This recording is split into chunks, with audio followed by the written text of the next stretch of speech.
In the wake of Katrina, as the initial search and recovery continued, residents began to think toward the future. Dynamic planning became the next step toward recovery, a three-step process that kicked off with over 50 public forums in 33 counties of Mississippi. Thousands of residents and stakeholders shared their vision for the future of the state. That's when the second phase of planning began. The Mississippi Renewal Forum in Biloxi, one of the largest charrettes ever held.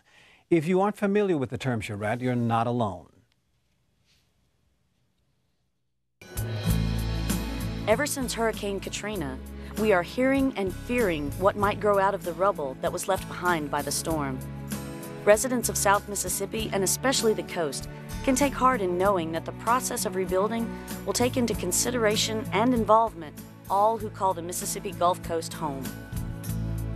A charrette is an architectural term. It was actually a French name for a cart that would collect architectural drawings that would be turned in to the professor by a certain time of day, and it's famous around the world as an architectural planning technique. Today, the term charrette refers to a creative process or event consisting of visual brainstorming used by design professionals to develop solutions to a design problem within a limited time frame.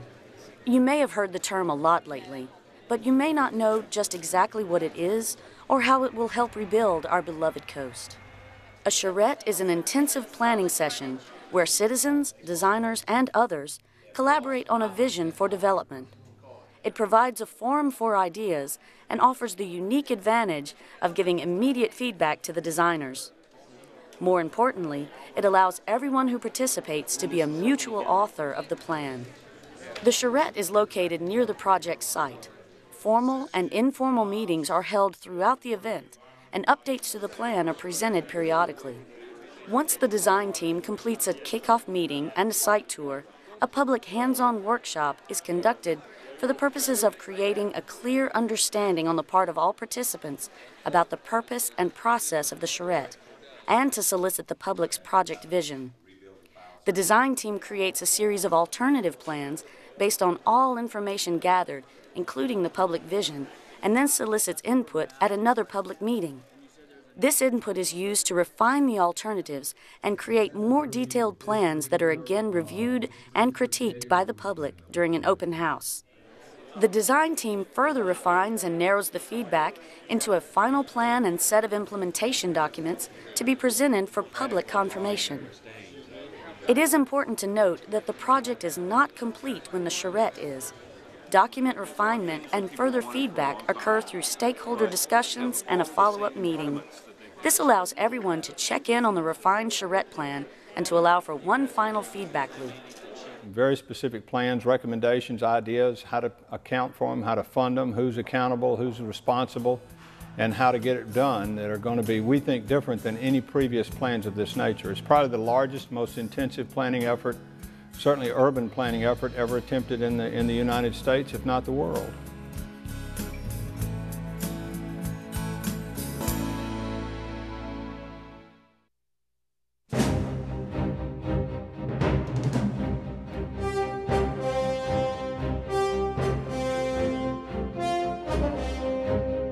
On October 12th through the 17th, the first brainstorming sessions got underway at the heavily damaged Isle of Capri Hotel. It was an intensive collaboration between local officials, community leaders, and community planners, each bringing their own knowledge and specialties from around Mississippi and the country. As many as 300 people arrived to help aid in the process of the Gulf Coast's future. All right, let's load it up, guys. The planners split into teams and fanned out across 11 towns to get a ground-level view of the devastation brought by Hurricane Katrina. They met with local officials and residents to get their opinions of what improvements could be made for each community. This gave each planning team first-hand information of each town's unique culture and background. I understand the concern about the condo owners or the developers coming in and changing the character of what this place is.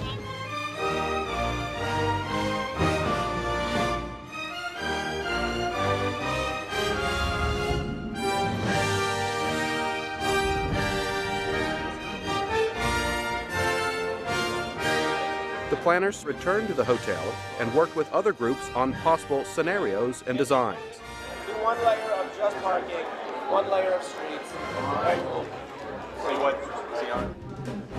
8 issues were the main focus of this discussion, including building codes, transportation and traffic, zoning codes, affordable housing, sewage and wastewater, solid waste, development zones, and restoration of natural systems.